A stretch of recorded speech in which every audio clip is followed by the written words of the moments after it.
గణపతి, నువ్వు గురువు స్థానంలో ఉన్నావు. ఎప్పుడూ నువ్వు మేమందరం తలెత్తుకుని చూసే స్థానంలోనే ఉండాలి.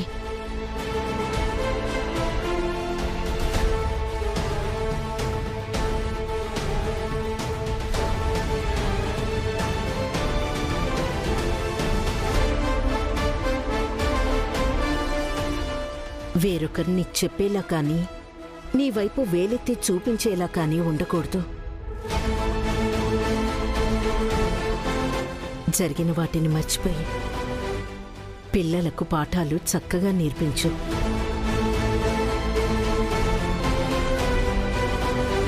అక్క, నువ్వు అల్లుడికి పాఠాలు చెప్పడం, ఆడేళ్ళు పిల్లలకి పాఠాలు చెప్పడం రోజు జరిగేదేగా. రోజు వేరు, ఇప్పుడు వేర్రా. గణపతి విద్యని మనసులోకి తీసుకున్నాడు. ఇప్పుడు వీడి మనసు కలత చెంది ఉంటుంది. అది మనసులో పెట్టుకుని పరధ్యానంగా పిల్లలకు పాఠాలు చెప్పొద్దని చెప్తున్నాను. మన జీవితంలో వేల సమస్యలు ఉండొచ్చు, మనం ఎంతైనా ఆలోచించొచ్చు. కానీ వీడి మీద పిల్లల భవిష్యత్తు ఆధారపడింది. నిజమే అనుకో. గణపతి, నీ పెళ్లి విషయం ఇప్పుడు మన చేతుల్లో లేదు. భారమంతా దేవుడి మీద వేశాం.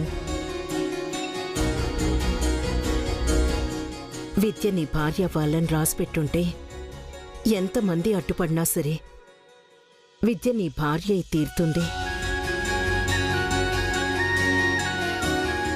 నేను అనుక్షణం విద్య నీ భార్య కావాలని కోరుకుంటూ ఉంటాను. ఏ క్షణానైనా తథాస్తు దేవతలు తథాస్తు అంటారేమోనని.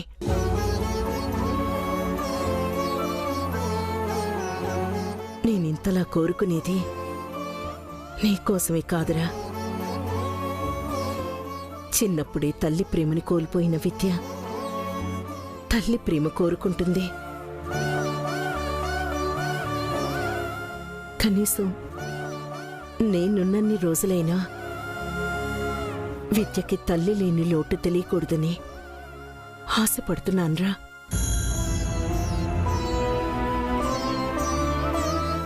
అమ్మవారు మన కోరిక ఆలకించినా, విద్య కోరిక నెరవేర్చినా మీ ఇద్దరి పెళ్లి జరుగుతుందిరా. అక్క, నువ్వు నిజంగా దేవతవే. నీకు తమ్ముడిగా పుట్టిన నేను, రే అక్క కడుపున పుట్టిన మీరు, మనందరం అదృష్టవంతులనరా.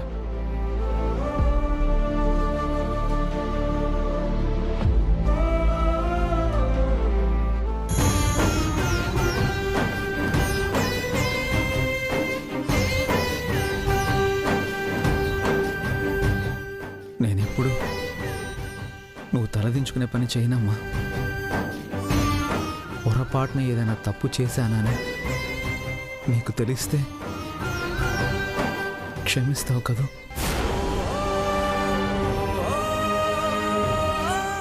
ఏంట్రా అలా అంటున్నావు? నువ్వు తప్పు చేయడం ఏమిట్రా? అయ్య బాబోయ్, అల్లుడు ఎమోషనింగ్ అయ్యి నిజం చెప్పేసేలా ఉన్నాడు. అల్లుడు చిన్నపిల్లల్లా ఏంట్రా ఇది? నువ్వు ఫీల్ అయితే చూడు, మా అక్క ఫీలింగ్ ఎట్టేసుకుంటుంది. రే, స్కూల్కి టైం అవుతుంది, ముందు బయలుదేరు. పద. అక్క, నువ్వు క్యారేజ్ అట్టుకురా. నువ్వు పద.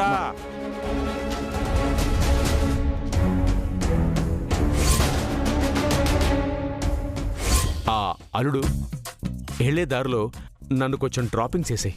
ఎక్కడికి మావయ్య? Iron women దగ్గరకా? కోట అక్క, రోజు రోజుకి దీనికి ఎటకారం ఎక్కువైపోతుంది.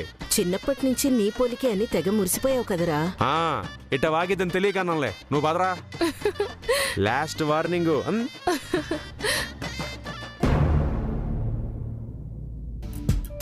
లక్కీ, నువ్వు హోంవర్క్ చేయడం ఇంకా అవ్వలేదా? హోంలో వర్క్ చేయడానికి నీ కింద పని వాళ్ళున్నారు. హోంవర్క్ చేయడానికి నా కింద ఎవరు లేరుగా, నేనే చెయ్యాలి. ప్రతి మాటకి బదులు చెప్పడం నీకు బాగా అలవాటైపోయింది.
ఏంటి నన్ను అలా చూస్తున్నారు?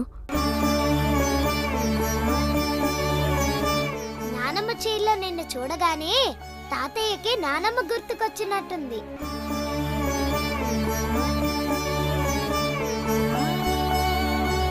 నాకైతే నువ్వు నానమ్మలాగే కనిపిస్తున్నావు. మీ నానమ్మ నువ్వెప్పుడు చూసావే? హాల్లో అంత పెద్ద ఫోటో, అత్త గదిలో ఇంకో ఫోటో, రోజు చూస్తూనే ఉంటాను కదమ్మా. అమ్మ చీర కట్టుకోగానే అమ్మైపోతుందా ఏంటి?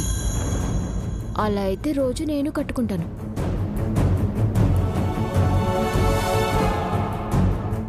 నిజమే అక్క, అమ్మ చీర కట్టుకోగానే అమ్మ అయిపోరు.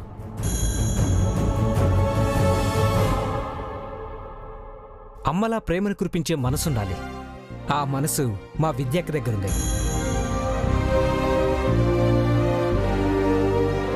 నాకు ఊహ తెలిసేసరికే అమ్మ దూరమైందక్క. కానీ అమ్మ ప్రేమ ఇలా ఉంటుందా అనుకునేలా నువ్వు మమ్మల్ని చూసుకున్నావు. ఇప్పుడు నిన్ను ఇలా చూస్తుంటే అమ్మే బ్రతికొచ్చి మా ముందు నిలబడ్డట్టుంది.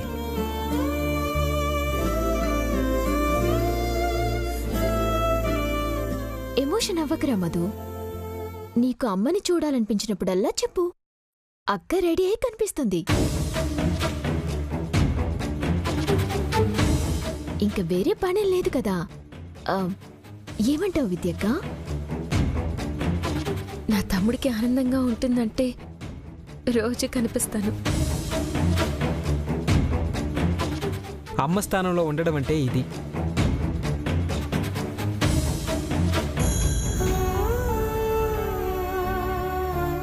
అమ్మా విద్య, నీ మనసులో ఎంత ఆనందంగా ఉందో నీ ముఖంలో కనిపిస్తుందమ్మా.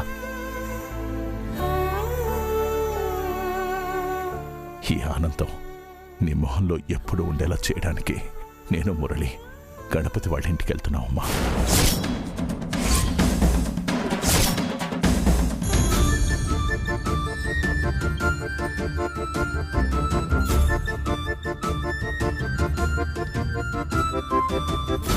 వాళ్ళింటికా?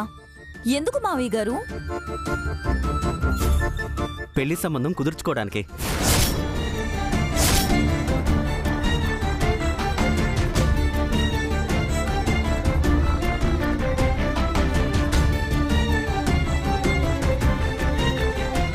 కళ్ళల్లో పెట్టుకుని పెంచిన కూతుర్ని నీకిచ్చి చెడ్డ పేరు తెచ్చుకోలేదు. ప్రాణం పోయినా ఆ ఇంటికి విద్యనివ్వనన్నారు కదా. అవునమ్మా, కానీ నా ప్రాణం ఆ ఇంటికి వెళ్తే సంతోషంగా ఉంటానని అడిగినప్పుడు ఎలా కాదనగలనో చెప్పు.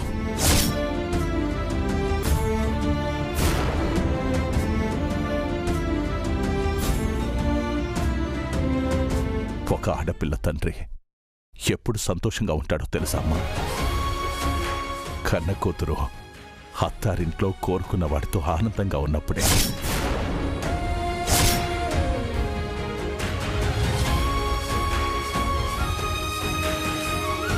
కానీ మావయ్య గారు, నిర్ణయం తీసుకున్నానమ్మా.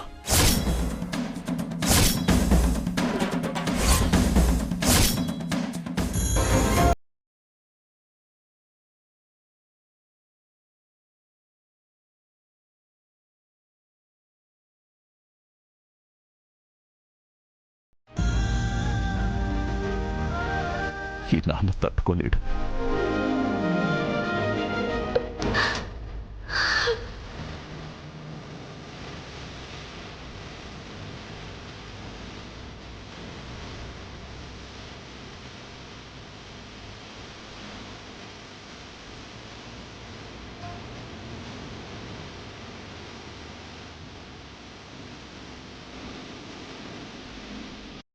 వెళ్ళొస్తావమ్మా.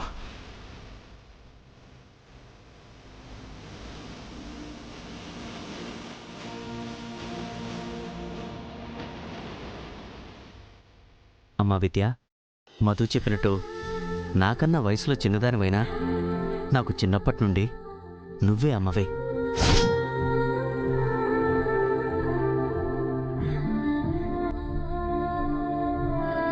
వచ్చేటప్పుడు నీకు నచ్చే శుభవార్తతోనే వస్తాం.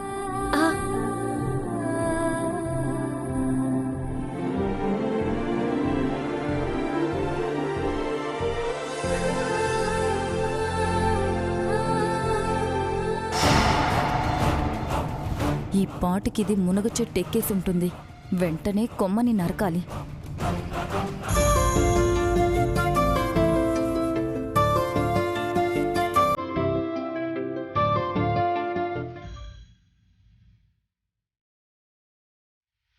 కానీ మా నాన్నకి నేను కూతుర్నయ్యుండి ఆయన గౌరవాన్ని పోగొట్టలేను.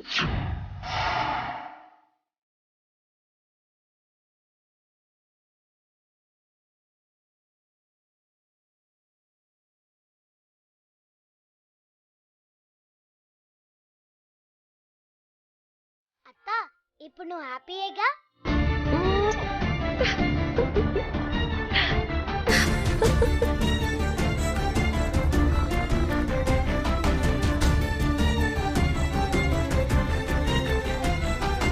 విద్య, వదినా, నీకంటే పనిలేదు. దానికి స్కూల్ ఉంది. నువ్వు వదిలితే చదువుకుంటుంది, లేకపోతే నీలాగే 3వ తరగతిలో ఆగిపోతుంది.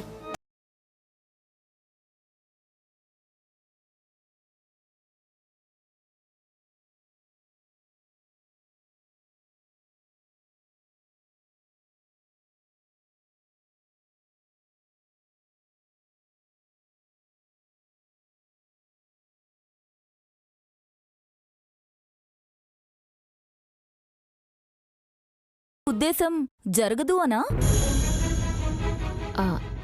జరగాలి కదా అంటున్నాను వదినా.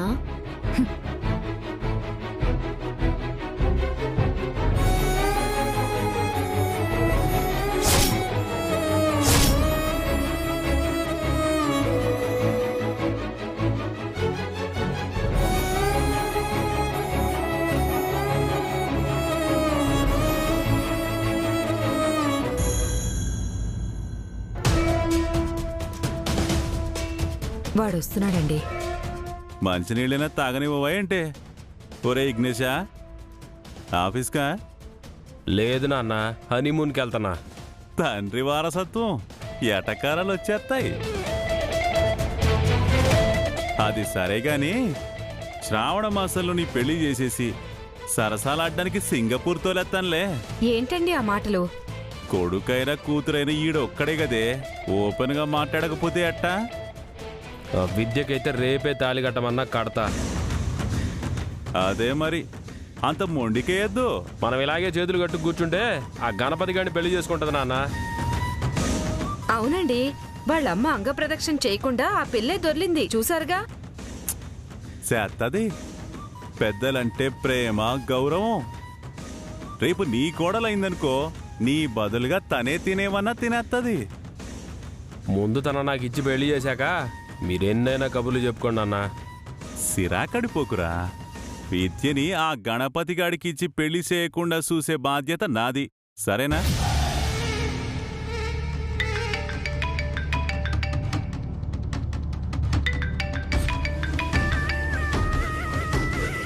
హలో, నేను పద్మశ్రీని మాట్లాడుతున్నాను. ఆదినారాయణమూర్తి గారి కోడలే కదమ్మా? అవునండి.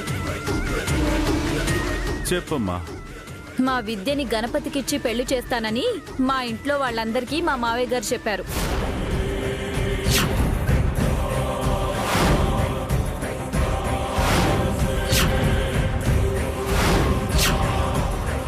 అదేంటి? అవును, ఇప్పుడు అదే మాటని వాళ్ళింట్లో చెప్పొస్తామని మా ఆయన్ని వెంట పెట్టుకుని మా మావయ్య గారు బయలుదేరారు.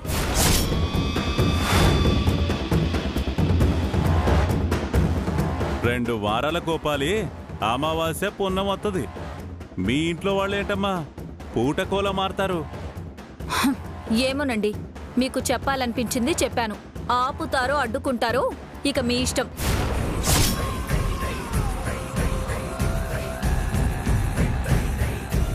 గబాల్న ఫోన్ చేసి టెన్షన్ పెట్టేస్తే నాకేం ఆలోచన వస్తుందమ్మా? ఈ పెళ్లి ఆపాలంటే ఒక్కటే మార్గం. ఏంటో చెప్పమ్మా, చేసేస్తాను. మా విద్య మాస్టర్నే పెళ్లి చేసుకోవాలనుకుంది. అది తన కళ, లక్ష్యం, ఆశయం, మీరేదైనా అనుకోవచ్చు. అనుకున్నాం సరే. ఆ గణపతి చేస్తున్న టీచర్ ఉద్యోగాన్ని గనక మీరు పీకించేయగలిగితే మా విద్య తన్ని చేసుకోదు.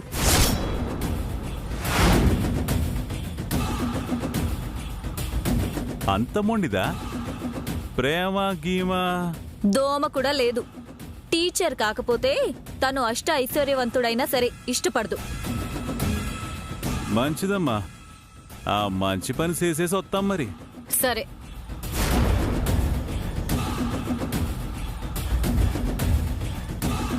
సగం ఆస్తి పైన పర్వాలేదు, ఆ గణపతి గారు మాత్రం టీచర్గా ఉండకూడదు నాన్న. ఆ మాత్రం దానికే ఆస్తి కోసేసుకోవడం దీనికిరా. మీరేం చేస్తారో నాకు అనవసరం. ఆ గణపతి గాడి పెళ్ళం విద్య అన్న మాట నాకినిపించకూడదు.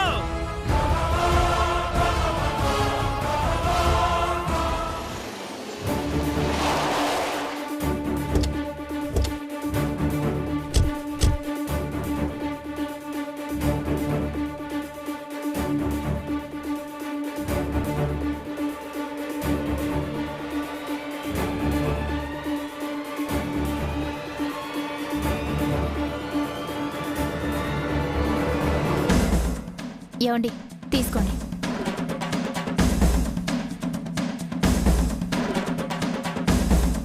ఇంద్రభవనం లాంటి ఇంట్లో నా కూతురు మహాలక్ష్మిలా ఉండాలనుకున్నాను. మనసు చంపుకొని చివరికి ఇలాంటి ఇంట్లో ఇవ్వాల్సి వస్తుందనుకోలేదు. ఇప్పటికైనా మించిపోయింది లేదు నాన్న. వెనక్కి వెళదాం. చెల్లికి ఎలాగోలా నచ్చ చెప్పచ్చు. విద్య అంత తొందరగా దేని మీద ఆశపడదురా. మొదటిసారి కన్నీళ్లతో నాకు మాస్టారు సంబంధమే కావాలి నాన్న అన్నప్పుడే మాస్టారు సంబంధమే చెయ్యాలనుకున్నానురా. ప్రపంచంలో ఇంకా మాస్టర్లే లేరా నాన్న? రే మురళి, విద్య మనసులో ఆ గణపతి మాస్టారే ఉన్నాడు కదరా. ఆడపిల్ల తన తండ్రిని నోరు తెరిచి తన మనసులో కోరిక కోరినప్పుడు అది తీర్చలేకపోతే ఆ తండ్రికి అంతకు మించిన బాధ ఉండదురా. బయట ఎవరో వచ్చినట్టున్నారండి. ఏదో కారు కూడా ఉంది. అవునా? చూడుపో. మురళి, పద.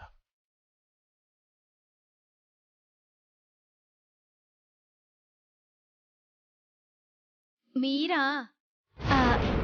రండి.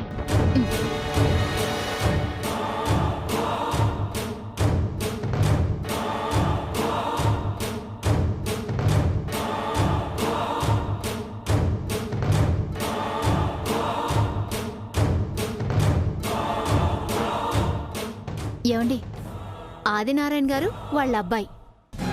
నమస్కారం. నమస్కారం అండి. నమస్తే, కూర్చోండి.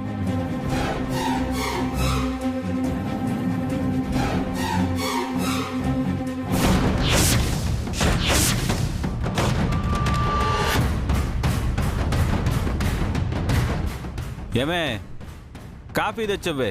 వాళ్ళకి మర్యాద తెలియపోయినా మనకు తెలుసు కదా. అలాగేనండి. ఒక ముఖ్యమైన విషయం మాట్లాడతామని వచ్చాం.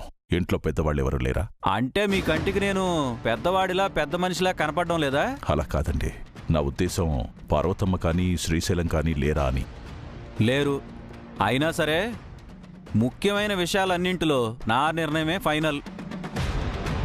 ఈ ఇంటికి పెద్దల్లుండి. ఏంటో చెప్పండి. మా అమ్మాయి విద్యని ఆ వీరేశం కొడుక్కి నిశ్చయం చేసుకున్నారంట కదా? మాట అనుకున్నాం, కానీ ఇప్పుడు ఆ సంబంధం వద్దనుకుంటున్నాం. మీ సంబంధం కోసం వచ్చాం. బాగుందయ్యా, చాలా బాగుంది. ఆశతో పూలు పళ్ళు పట్టుకుని మా వాళ్ళు మీ ఇంటికి వచ్చినప్పుడేమో బయటికి పొమ్మన్నావు, తలదించుకునేలా చేసి అవమానించావు. ఇప్పుడు మళ్ళీ ఇలా వచ్చి ఏ మొహం పెట్టుకుని ఇంటికి వచ్చి అడుగుతున్నారు?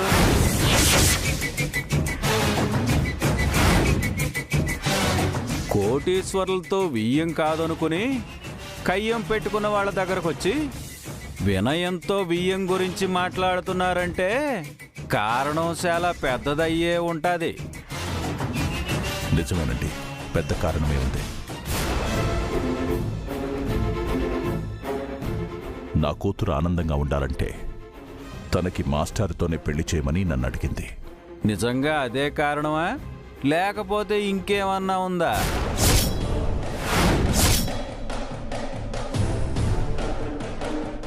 ఇంకేమైనా అంటే?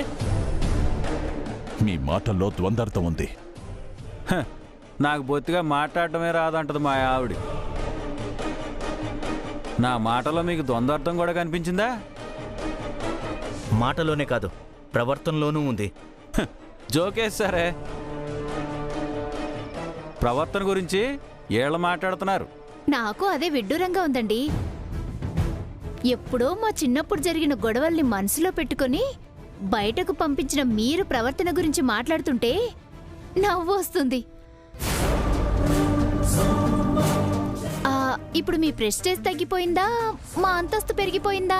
ఆదినారాయణ గారంటే పెద్ద మనిషి అనుకున్నాను గాని అందితే చుట్టూ అందకపోతే కాళ్ళు పట్టుకునే రకం అనుకోలేదు. మాటలు హద్దులు దాటుతున్నాయి. బాధ అనిపించిందా? ఏది మాటలకే? మరి అందరి ముందు మమ్మల్ని అవమానిస్తే మాకెలా ఉంటుంది ఆలోచించారా? జరిగింది మీరు మర్చిపోతారేమో, ఎందుకంటే మీ అవసరం కాబట్టి. కానీ మాకేం మీ సంబంధం వద్దు, మేము అన్నీ గుర్తుపెట్టుకుంటాం.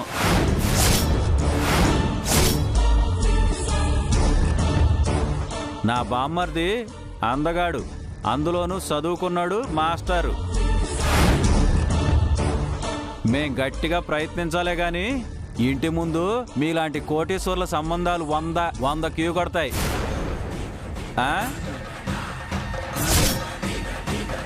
అయినా ఆశపడ్డానికి కూడా ఓ హద్దు ఉండాలిగా ఆదినారాయణ గారు. మా వాళ్ళంటే ఏదో గొప్పింటి సంబంధం అని మిమ్మల్ని మీ వెనకున్న డబ్బుల్ని చూసి పిల్లని అడగడానికే వచ్చారే అనుకుందాం. 3వ తరగతిలో మధ్యలోనే చదువు ఆపేసిన మీ అమ్మాయికి మాస్టర్ ఉద్యోగం చేస్తున్న మా బామ్మర్దికి ఎలా మూడేసేద్దాం అనుకుని వచ్చారు?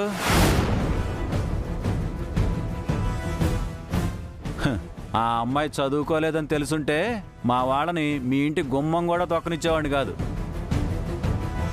చదువుకోకపోయినా నా కూతురు సరస్వతీదేవిని. ఇప్పటి వరకు మమ్మల్ని ఎన్ని మాటలన్నా సహించాం. నా కూతుర్ని ఇంకొక్క మాటన్నా పద్ధతిగా ఉండదు. మీ ఇంటికొచ్చినప్పుడు మీకు నచ్చినట్లు మాట్లాడారు, ఇప్పుడు మా ఇంటికొచ్చారు. మా మాటలు ఇలాగే ఉంటాయి. మా గణపతి మీ అమ్మాయిని చేసుకుంటానని చెప్పినా మేం ఒప్పుకోం. దయచేసి మా గడప తొక్కకండి. మళ్ళీ వెళ్ళండి. అంత పద్ధతిగా చెప్పాల్సిన అవసరం లేదులే గిరిజ.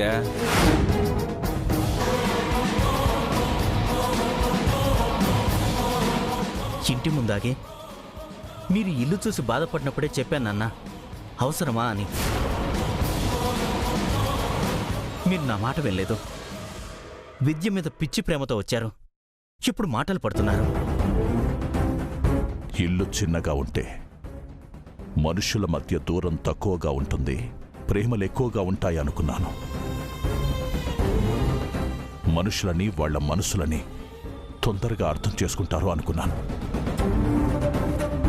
కానీ ఇలా ఆలోచిస్తూ మాటలతోనే మనుషుల్ని చంపేవాళ్ళు ఈ ఇంట్లో ఉంటారని నేను అస్సలు అనుకోలేదురా.